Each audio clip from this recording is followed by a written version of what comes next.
The energy and the excitement of being here, being with everyone this morning. And so we say welcome to our family and friends who are joining us via our Facebook channel. We are excited that you are with us this morning. We are beginning our September series, Transcendent Purpose, and it's a journey of self-discovery. And our topic for today is, what's the point anyway? What's the point anyway? I want to express my gratitude to each one of you for welcoming Reverend Dr. Sherry Greer as our guest speaker last week. I spoke with her during the week, and she was just so elated and felt the warm embrace of the love that we are here at the Monterey Center. So thank you again for taking care of our guest in such a magnificent way.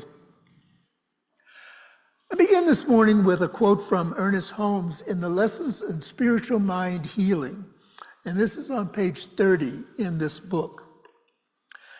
And he wrote, "In expressing more life, we are expressing a greater degree of the infiniteness of the Spirit. We are more completely personifying it. This is the real purpose and meaning of existence. It is the nature of the Spirit to express through us, not in limitation, not in fear, not in want, but in freedom."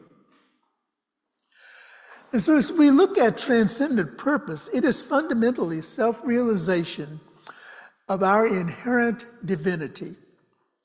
And the purpose of living is to experience the tapestry of life in all of its richness and its diversity.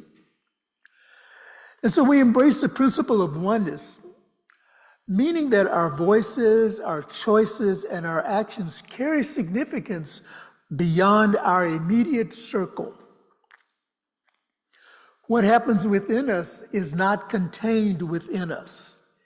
It calls us to discover our purpose and to radiate our love out into the entire world.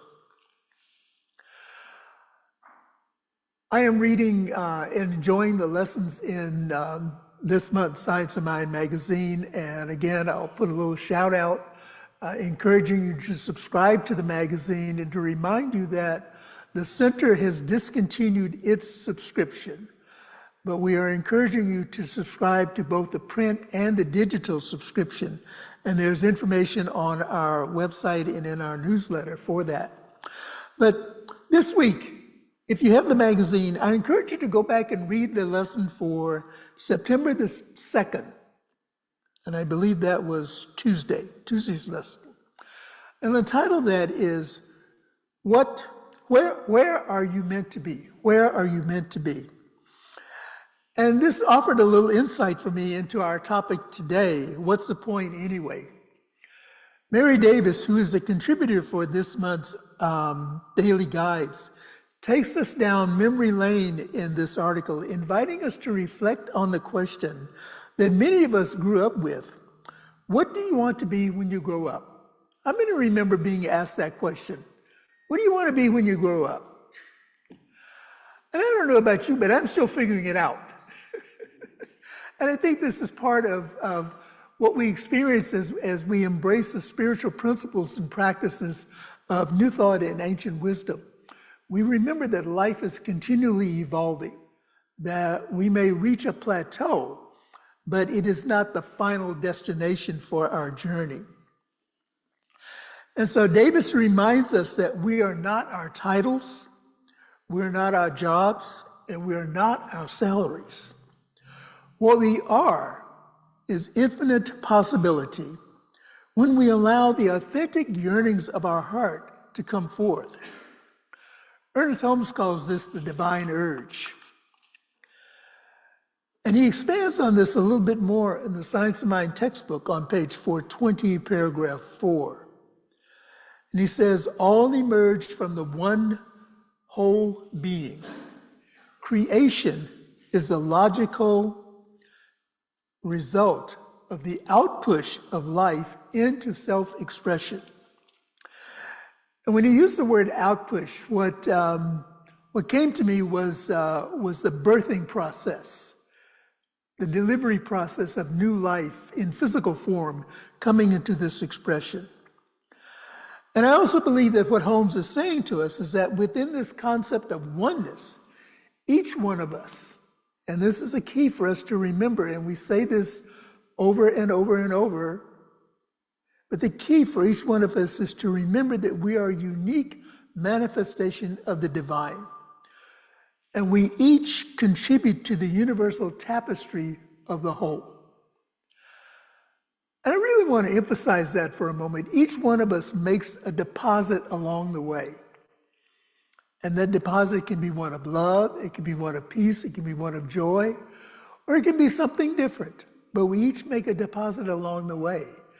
And so as we reflect on our own divinity, our own enthusiasm for living this life, for living as the love of God, as the life of God, that our deposits will be ones of joy and grace and complementary deposits, recognizing that we're all part of the whole.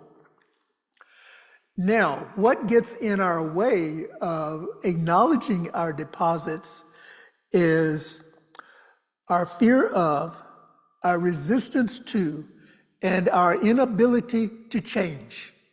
Yes, the big C word, change. This in turn leads us to the fear of making decisions. And it's that fear of making a decision that keeps us bound or stuck in a rut, if you will. Think about this for a moment. Each time we awaken to something new. We awaken to change. A change in our bodies, a change in the weather, a change in our point of view, a change in what we eat or what we may decide to wear on that particular day. So we're constantly making change. We are making decisions that represent change. And so we ask, why is it that we resist change when we're actually engaged in it at all times? And so it depends on what the change is calling us to be or become. The purpose of life in all of its forms is a continuous cycle of growth, change, and adaptation. And this is what we are being invited to embrace as a spiritual community now. The cycle of growth. We're in a cycle of growth, we're in a cycle of change, and we are in a cycle of adaptation. When we do our best to live authentically and align our thoughts and actions with the principles of love, creativity, and harmony, we appreciate the present moment and the vital aspects of our spiritual journey. We do our best to participate fully in the ebb and flow of life as we're discovering the purpose in each moment, savoring that moment, nurturing relationships, and finding joy in everyday experiences. We align with the natural rhythms of the world around us, and we harmonize with the environment, understanding our interconnectedness, and we contribute positively to the ecosystem that we live in. Now, for some good news, we get to decide our own purpose. And we can't decide wrong. We decide our own purpose, and we can't decide wrong. There is no one grand preordained purpose for our lives. As divine beings, we create and choose our own purposes based on the freedom and responsibility inherent in our human existence. And I invite us to go back to our Science of Mind textbook in the writings of Ernest Holmes, and this is on page 25.2, and I'm paraphrasing this. But Holmes says, individuality must be spontaneous. It can never be automatic. The seed of freedom must be planted in our innermost being. However, like the prodigal son, we must make the great discovery for ourselves. And if you were here last week, you'll remember Reverend Sherry spoke about the prodigal son and his journey away from home and finding himself in that place where he had absolutely nothing. And when he came to himself, as someone says, he said, I'll go back to my father. I'll go back to my father's house and I will ask for forgiveness. And I will ask to be just a hired hand so that I am in that space of familiarity. I'm in that space of comfort. And as the story goes on, the prodigal son made the great discovery for himself that forgiveness and being embraced by his father was all that was required. The father held no judgment against him. And it's the same way with ourselves. The spirit, the divine, the creative intelligence that we are holds us to no standard of blame or guilt. It encourages us to continue to expand and to grow and to move higher in consciousness. Every choice we make is valid. Without a set path or a predetermined plan for our life, we can explore our passions, our values, and our interests to find what gives our lives meaning, this journey of discovery. And so I want you to just take a moment and reflect on this idea that every choice we make is valid. Now, it doesn't mean that we have to agree with the choices that others make if they do not agree with ours. It is our responsibility to respect the choices of others and to see where there may be points along the way where our choices align, and where they are not in alignment, let it go. Let it be. Where they are in alignment, journey on the path together.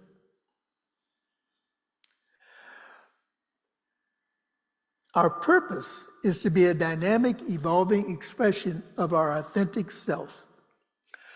I've shared this with you before. Mistakes are detours and not failures. Think of Einstein. No, think of Edison.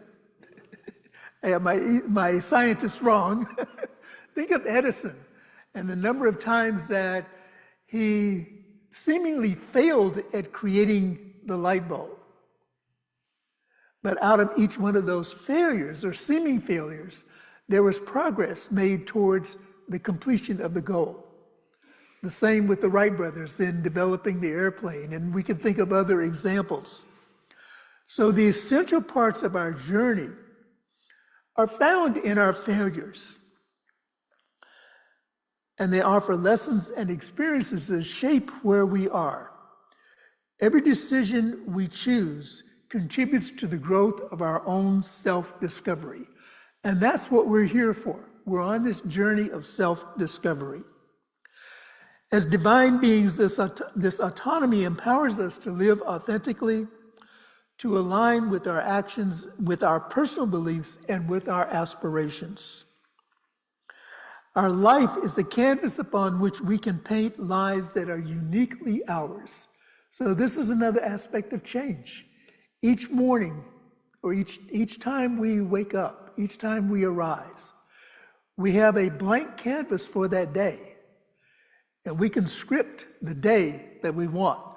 We can go into our paint tools, our markers, our sandboxes, whatever it is that we use for our creative medium, and create the experience that we're choosing for that day. We're valuable and worthy simply because we exist. We're valuable and worthy simply because we exist. Our worth is not contingent on external achievements, societal status, or fulfilling a specific role. Joseph Campbell said it this way: the privilege of a lifetime is being who you are. And what a magnificent privilege that has been for me and continues to be for me. We exist to be fully present and engaged in the experience of living.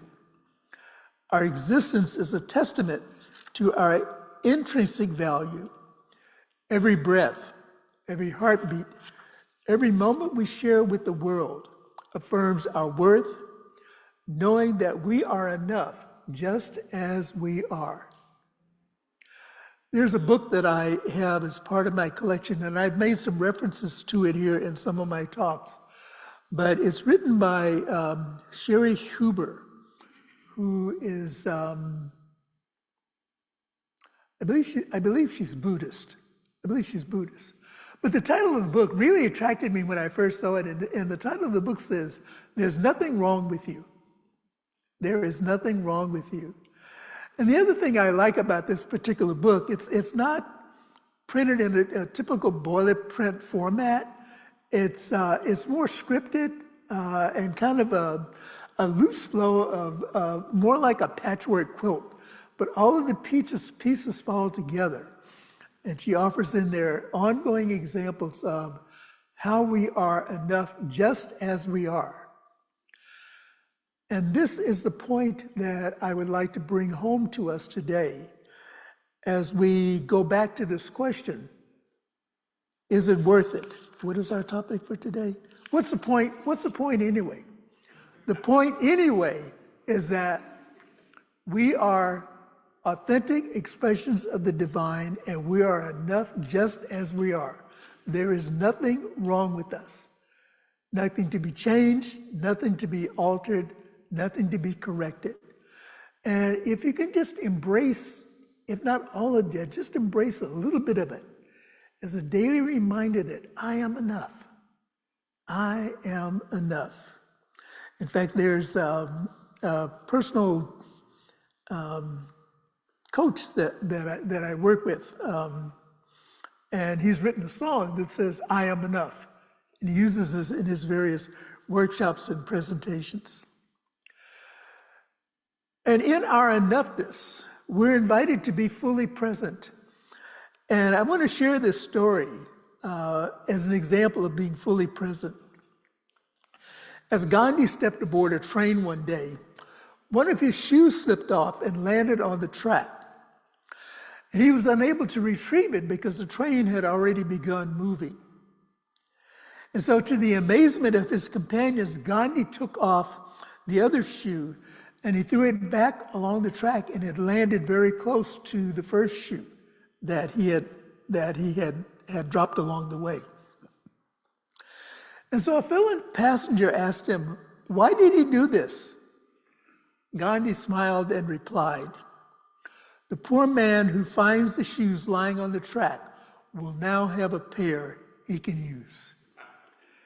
Isn't that a great example of letting go of attachment and knowing that in what I am releasing, however it is that I am releasing it, there can be benefit for someone else? You are enough. We are enough. We have the tools. We are authentic expressions of the divine.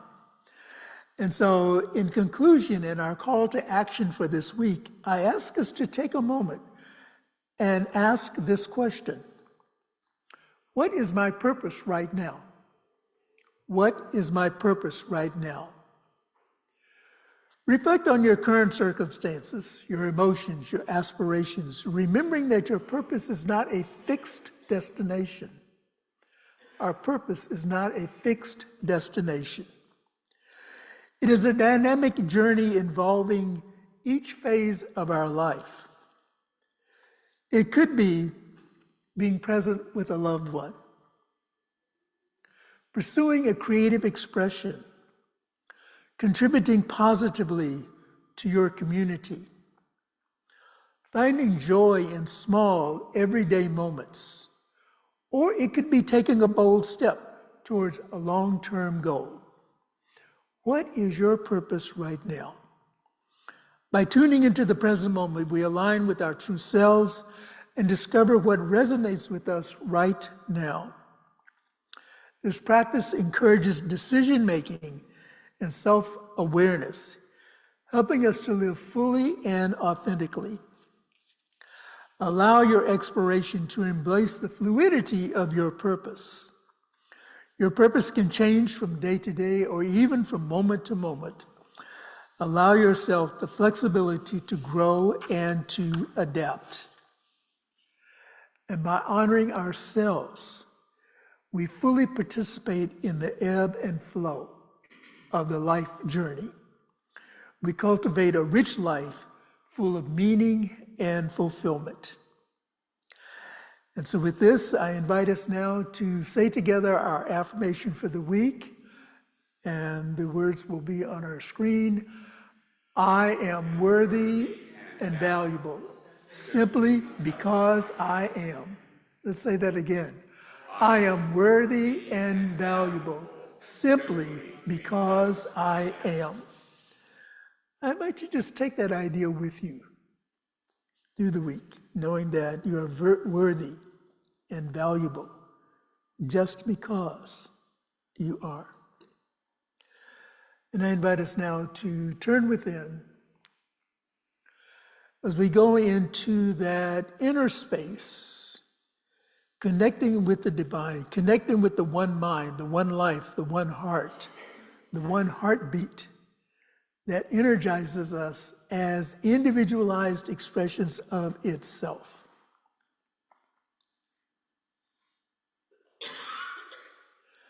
I am the place where God shows up. I live my life as the life of God,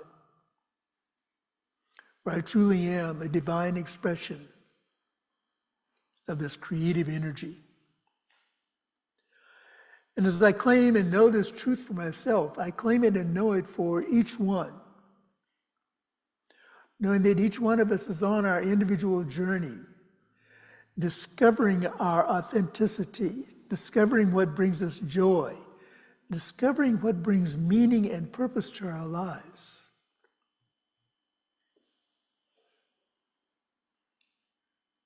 Choosing, if we will, to color outside of the box that has been scripted for us by someone outside of ourselves.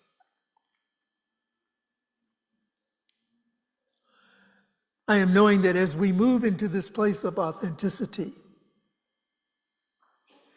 that the experience of living the life that we live brings peace to our hearts, peace to our minds, and peace to our entire being. And out of that peace emerges joy. The songwriter called it the unspeakable joy that makes my heart beat, that makes my feet want to move and dance or walk or inspire me, makes my body want to move to the rhythm of life and to the flow of joy and eternal peace that is always with me. And so together we move along this journey of life in love, in companionship, seeing the value in each other. We see the value in ourselves first as we see the value in one another. Knowing that along this journey, we touch hearts that we know not of. Even if it's only with a smile, we can make a change in someone's presence. We can make a change in someone's day. We can make a change in how someone may feel about themselves.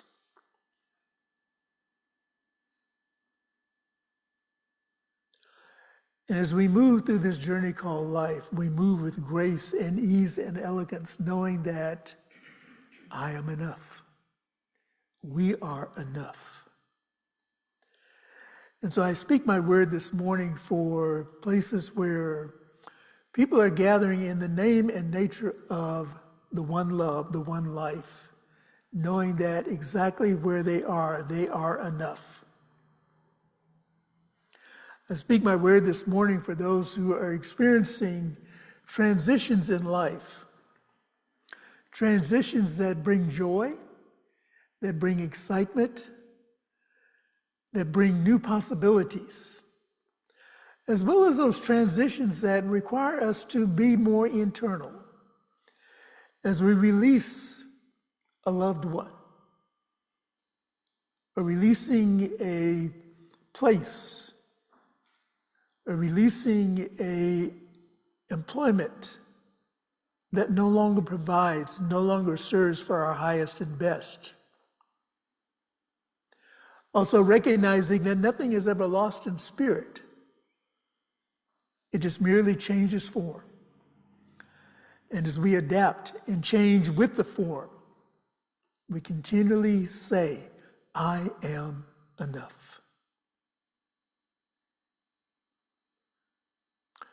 And for our beloved Monterey Center for Spiritual Living, I speak my word knowing that this spiritual community is thriving and prospering and expanding and growing and elevating itself into a higher and higher expression of spirit.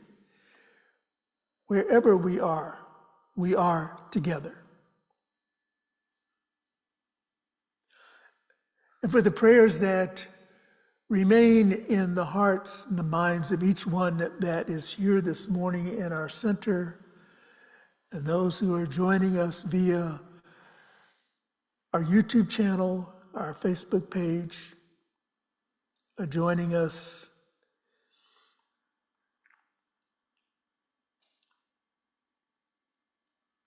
via any other means of electronic communication and devices. Knowing that everything is unfolding for our highest and best good. And so for this and so much more, I am grateful. Releasing this word into the law, which always says yes, I know it is propelled into action by love. And so I just allow it to be. And if any of what I've said resonates with you in any way, please affirm it with me by saying, and so it is, and so it is.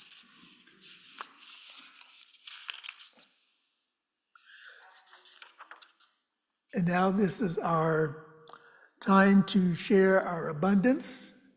And we have an affirmation of abundance. I invite us to say together, I recognize the presence of God within as a source of my abundance. Out of my abundance consciousness flows everything I could desire in life. With gratitude and thanksgiving, I now participate in the flow of uninterrupted abundance. This prosperous experience is evidence of my abundance consciousness. And as the greeter passes the offering basket here in the center, I want to thank you to those who donate to support our spiritual community, either through mailing in your donations, and our physical address is located on our screen. Those who text to give at 831-246-9694, and for those who donate online to our website, montereycsl.org, donate. Thank you for sharing your abundance, and know that your donations help us, help all of us collectively to make a difference, to make a change in the world. We invite our viewing audience to join us next week as we continue with our September theme, Transcendent Purpose. And our topic will be the purpose that surpasses all. Tapping into the divine purpose that surpasses all by raising higher and higher and going deeper and deeper in God's love. And if Monterey happens to be your destination, we invite you to join us here at our center at 400 West Franklin Street in Monterey. We would be delighted to welcome you and to just exchange the love energy that God is. And so we say thank you and good morning to our virtual family.